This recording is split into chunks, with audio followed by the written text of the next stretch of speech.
अच्छा तू लोग विदाई के वक्त कहाँ रहा? सुबह सुबह की वजह से सब बात बोले जरूरी बका।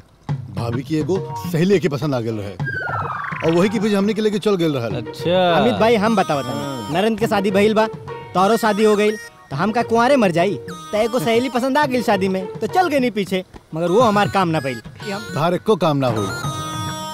अच्छा ठीक बा हम चलत। अरे भाई अच्छा ये बताओ आज हमनी के बीच तोहर मन काहे नहीं लागत? हाँ अमित भाई। हाँ यार देखा यार हमनी के लाइफ में बहुत कुछ करे के बा, अकेले कुछ करत रही जा, लेकिन अब जिम्मेदारी आ गई बा। हमरा लाइफ में अंजलि आ गई बड़ी। ओहो शादी के लड्डू तू खा रहा बड़ा और हमनी के पार्टी के दी। भाई पार्टी से हमरा का याद आ गई, नरेंद्र के शादी में हमनी लोगों ने खूब पार्टी कर ले जाना है ना। हाँ तो हमनी के पार्टी कहाँ है?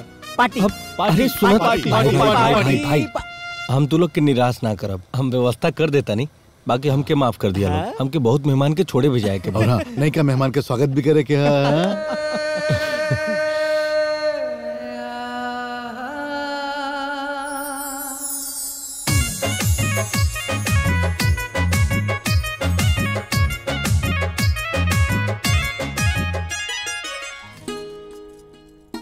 अंजलि तोहरा के अपना जीवन साथी के रूप में पाके हम बहुत खुश बानी।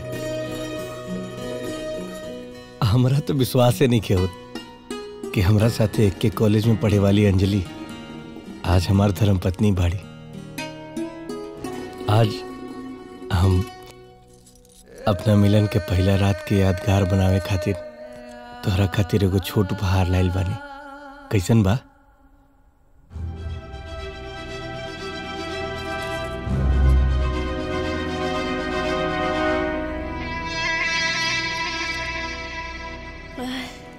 का भइल? अच्छा ना लगल का? अच्छा है। एक के ऊपर अगर एगो डायमंड होत ना तो और अच्छा लागत। बाकी कितने कहो? 15,000। 15,000? अब एक दिन तोहरा खातिर डायमंड के भी अंगूठी ले आ दे। हमरा के तोहरा पर पूरा भरोसा बा, काहे से कि तू कॉलेज में स्कूल में एकदम नंबर 1 रहला। तोहरा के बहुत जल्दी बड़का नौकरी मिल जाई। तू आ गिल बाड़ो ना, सब ठीक हो जाई।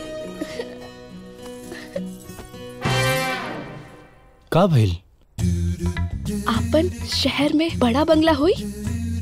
अब हाँ हो जाई। अब का भइल? नौकर चाकर हुई है? हाँ वो हो जाई। चलो कहा भइल? अरे 4 चक्का वाली गाड़ी हुई? हाँ वो हो जाई। चलो ना। अपन दुनिया से बढ़िया एकदम ठाट बाट रही और दुनिया से न्यारा हुई। माई ई तो बड़ी हाईफाई भौजी लागत बिया। हाईफाई? हाँ। अच्छा एक काम करा, दुल्हन के कह दिया कि बढ़िया से तैयार हो जाए, पड़ोसी सन देखे आवे वाला बाड़न। अभी देखा देखी कैसे हुई? भौजी के खाना खाए के बा। हाँ तो थरिया में निकाल के दे दा ना। वो घर के खाना ना, वो होटल के खाना ऑर्डर करे के कह रहल बानी। होटल के खाना? हाँ और वो पिज्जा बर्गर और hot dog. Pizza burger dog का होला? अरे ये तो कोनो कुकुर के नाम है ना। ना दीदी ये अंग्रेजी खाना के नाम। हाँ अच्छा तो मंगवा दा, खाए के मन होगी। ठीक बा।